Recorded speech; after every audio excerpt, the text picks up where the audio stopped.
Hello, my dear student. You are most welcome to my YouTube channel Shyam sir classes है। स्वागत है आपका बहुत बहुत मेरे चैनल पर। प्यारे बच्चों, आज की वीडियो में हम पढ़ने वाले हैं अवकल समीकरण के हल के बारे में। इससे पहले मैंने एक वीडियो डाली हुई है, उसमें मैंने अवकल समीकरण क्या होता है उसको अच्छे से डिफाइन किया है और अवकल समीकरण की कोटि और घात हमने उसमें अच्छे से डिफाइन की है। ठीक है ना। तो पहले इस वीडियो को देखने से पहले आप उस वीडियो को देखिएगा ताकि आपको अवकल समीकरण क्या होता है, इसकी कोटि और घात क्या होती है, इसके बारे में आपको जानकारी मिल सके। ठीक है, तो जाकर के पहले आप उस वीडियो को देखिएगा, फिर उसके बाद में हम इस वीडियो को कंटिन्यू करते हैं। ठीक है ना। चलिए, तो अवकल समीकरण का हल क्या होता है। हमने माना कि स्वतंत्र चर y परतंत्र चर y तथा स्वतंत्र चर x में एक अवकल समीकरण है। ठीक, तो तो फलन फाई एक्स अवकल समीकरण का हल होगा। अवकल समीकरण का हल होगा कब होगा, यदि यह अवकल समीकरण को संतुष्ट करता है। इसका मतलब ये है कि फाई एक्स यदि अवकल समीकरण को सेटिस्फाई करेगा तो अवकल समीकरण का हल होगा, अदरवाइज वो अवकल समीकरण का हल नहीं होगा। ठीक है ना। तो देखिएगा अवकल समीकरण के हल के प्रकार। नंबर 1, व्यापक हल, या ऐसे लिखें अवकल समीकरण का व्यापक हल।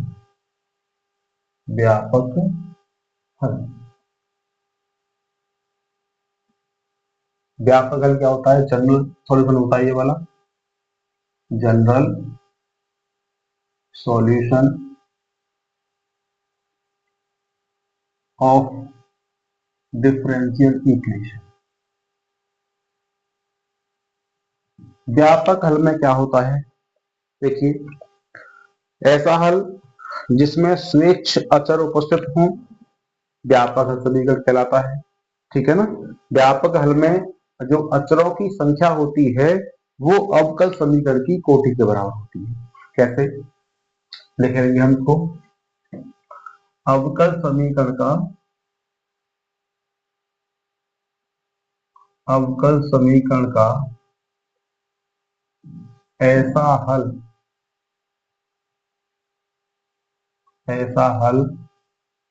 जिसमें स्वेच्छ अक्षर, जिसमें स्वेच्छ अचर,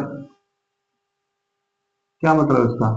स्वेच्छ अचर का मतलब होता है अपनी तरफ से लिए गए, यानी अपनी स्वेच्छा से लिए गए अचर।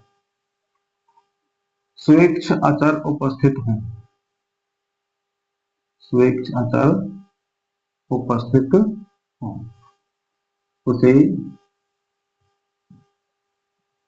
अवकल समीकरण, अवकल समीकरण का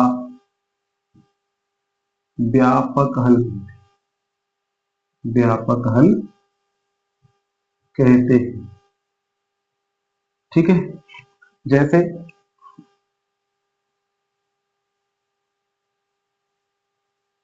एक मेरे पास अवकल समीकरण है, अवकल समीकरण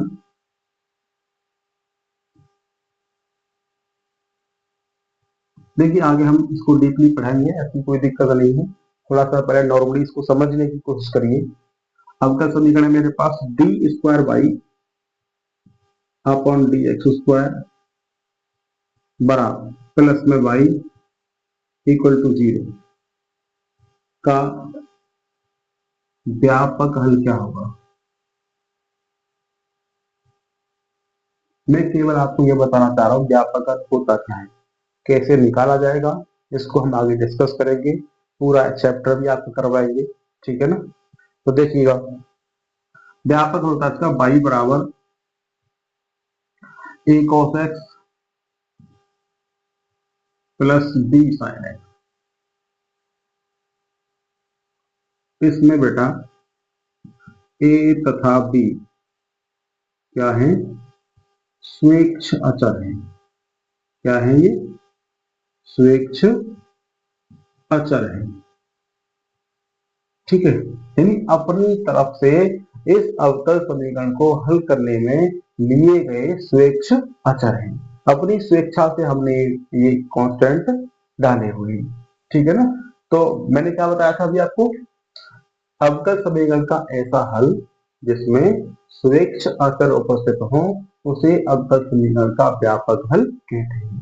तो इस वाले अवकल समीकरण का ये जो हल है इसमें स्वेच्छ अचर उपस्थित हैं, इसलिए इसे कहेंगे हम अवकल समीकरण का व्यापक हल।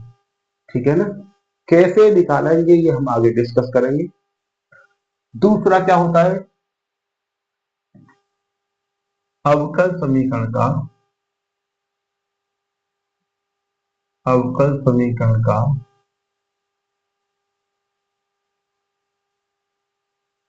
विशिष्ट हल। विशिष्ट हल,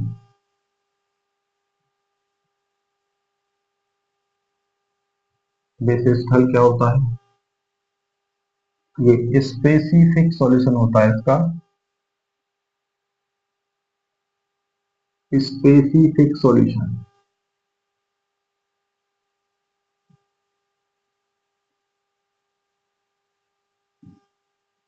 ऑफ डिफरेंशियल इक्वेशन। इसमें क्या है, देखिए अवकल समीकरण के व्यापक हल में जो स्वेच्छ अचर हमने लिए हैं अगर उनके मान लगा दिए जाए, बात समझना, अवकल समीकरण में जो हमने स्वेच्छ अचर लिए हैं अगर उनके मान रख दिए जाए तो वो कहलाता है अवकल समीकरण का विशिष्ट हल। ठीक है ना। तो देखिएगा, लिखेंगे अवकल समीकरण,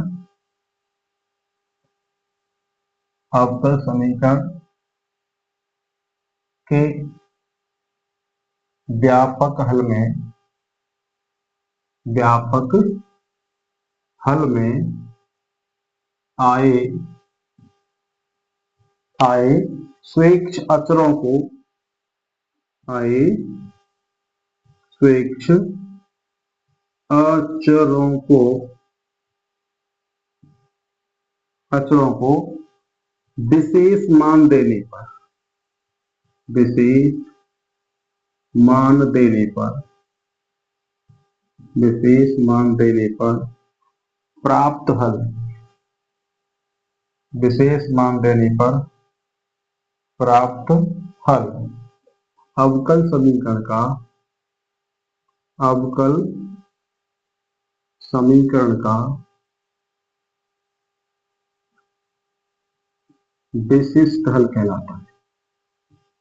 विशिष्ट हल कहलाता है।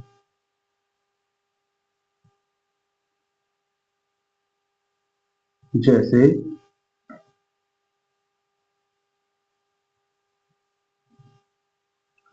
ऐसी एग्जांपल ले रहा हूं मैं, डिफरेंशियल इक्वेशन ये है मेरे पास d square y upon D x square plus y equal 0।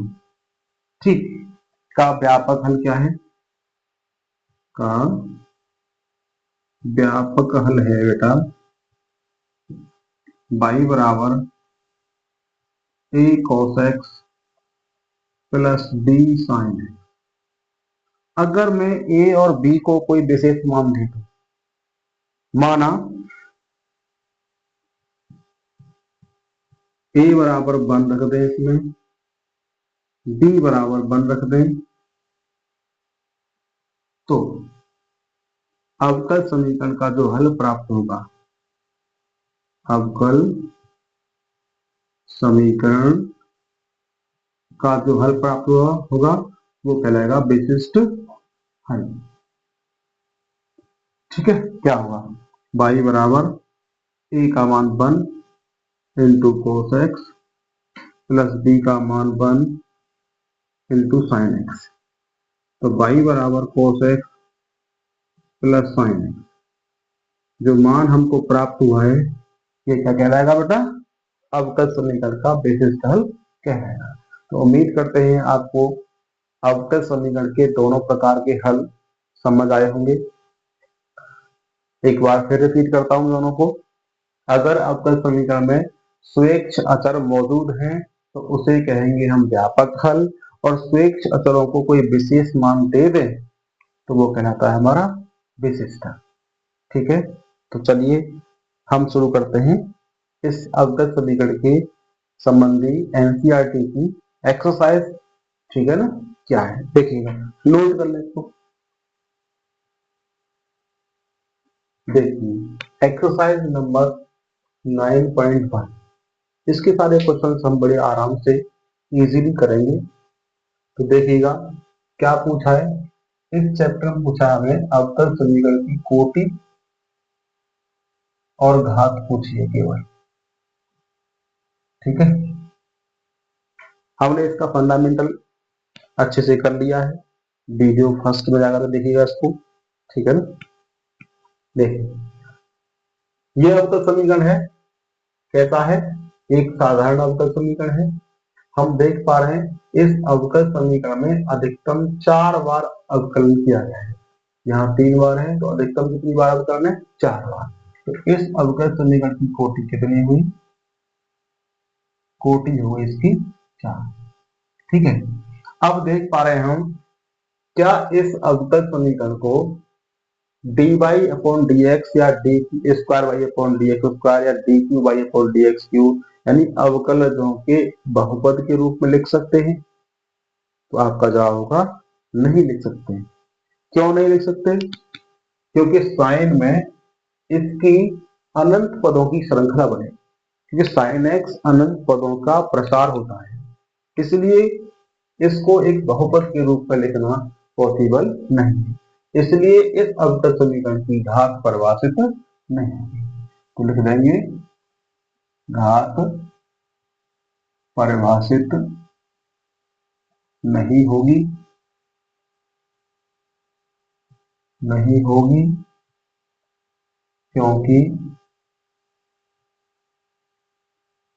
क्योंकि sine D cube Y upon D x cube एक अनंत पदों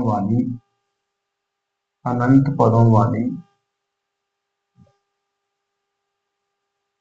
श्रृंखला है। ठीक है, तो इसलिए इसे हम अवकल समीकरण की घात को परिभाषित नहीं कर सकते। ठीक है, चलिए दूसरा क्वेश्चन क्या है, बाई डैश प्लस 5y। तो हमें दिखाई दे रहा है इसमें एक बार अवकलन किया गया है, इसलिए इस अवकल समीकरण की कोटि क्या होगी, कोटि तो हुई इसकी एक, घात कितनी है बेटा, क्योंकि इस सिंगल कोटि के अवकलन की घात एक ही तो है, इसलिए इसकी घात कितनी होगी, एक होगी। आगे देखेंगे, यहाँ एक बार अवकलन हो रहा है, 1 टाइम डेरिवेटिव है या 2 टाइम डेरिवेटिव है, तो अधिकतम 2 बार अवकलन किया गया है इसमें, तो चलिए इसकी कोटि कितनी हुई, कोटि हो गई 2, घात कितनी है, उच्चतम अवकलन की घात ऊपर कितनी है, 1। इस पर आइए, डबल डेरिवेटिव, सिंगल डेरिवेटिव, अधिकतम बार यहाँ अवकलन हुआ है, इसलिए कोटि कितनी हुई इसकी, कोटि हुई 2, घात बताइए क्या परिभाषित है। हम देख पा रहे हैं cos के अंदर dy बटे dx की अनंत पदों की श्रृंखला बनेगी, इसलिए यहाँ पर घात परिभाषित नहीं होगी, तो लिख देंगे परिभाषित नहीं। आपको डिटेल में लिखना है, ये लिखिएगा घात परिभाषित नहीं है क्योंकि cos dy बटे dx एक अनंत पदों वाली श्रृंखला होगी। ठीक है, चलिए D square Y upon D x square 2 time derivative है, बाकी कहीं डेरिवेटिव नहीं है, तो इसमें कोटि कितनी हुई, कोटि हुई 2, घात कितनी हुई, कोई भी डेरिवेटिव साइन कॉस में नहीं फंसा हुआ है, अनंत पदों की श्रृंखला नहीं है, इसलिए इसी की घात देखेंगे कितनी है बेटा, 1, तो घात हुई 1। यहाँ पर 3 बार अवकलन है या 2 बार है या 1 बार है। अधिकतम 3 बार किया गया है, इसलिए कोटि कितनी हुई इसकी, कोटि 3। और घात कितनी है बेटा, घात देखिएगा ट्रिपल डेरिवेटिव है, उसकी घात ऊपर लगी है 2, तो घात हुई 2। यहाँ पर कितनी कोटि है, अधिकतम 3 बार अवकलन हो रहा है, घात कितनी है ऊपर उसके 1। देखिएगा 1 पावर है कि नहीं इसके ऊपर, आ जाइए यहाँ पर सिंगल डेरिवेटिव में कोटि 1 हुई, घात कितनी है इसकी, घात भी 1 ही होगी, क्योंकि सिंगल डेरिवेटिव के ऊपर पावर कितनी मानी जाएगी, डबल डेरिवेटिव सिंगल डेरिवेटिव। तो अधिकतम अवकलन कितना है, 2 कोटि का है, 2 कोटि है इसकी। घात कितनी है इसके ऊपर, घात इसके ऊपर कितनी लाएंगे बताओ, 1 ही तो होगी। यहाँ देखिएगा डबल डेरिवेटिव सिंगल डेरिवेटिव, कोटि कितनी है इसकी, कोटि 2। घात कितनी है, घात हम देख पा रहे हैं अधिकतम अवकलन की घात 1 ही तो है, 1। यहाँ पर कितनी कोटि है इसकी बताओ, अधिकतम 3 बार नहीं 2 बार है, यहाँ सिंगल है, 1 2 बार अवकलन किया है, कोटि 2 हुई। घात देख पा रहे हैं साइन के अंदर डेरिवेटिव है, अनंत पदों की श्रृंखला होगी, इसलिए घात परिभाषित रहेगी, घात परिभाषित नहीं। यहाँ पर देख पा रहे हैं डबल डेरिवेटिव सिंगल डेरिवेटिव, कोटि कितनी हुई, कोटि 2। घात कितनी है इसके ऊपर, कितनी घात होगी, 1, घात 1 हुई। उम्मीद करते हैं आपको ये मेरी वीडियो पसंद आई होगी, तो प्लीज मेरी वीडियो को लाइक कीजिए, कमेंट कीजिए और जरूरतमंद बच्चों के पास शेयर कीजिए, ठीक है ना। तो आज के लिए इतना ही, थैंक यू सो मच।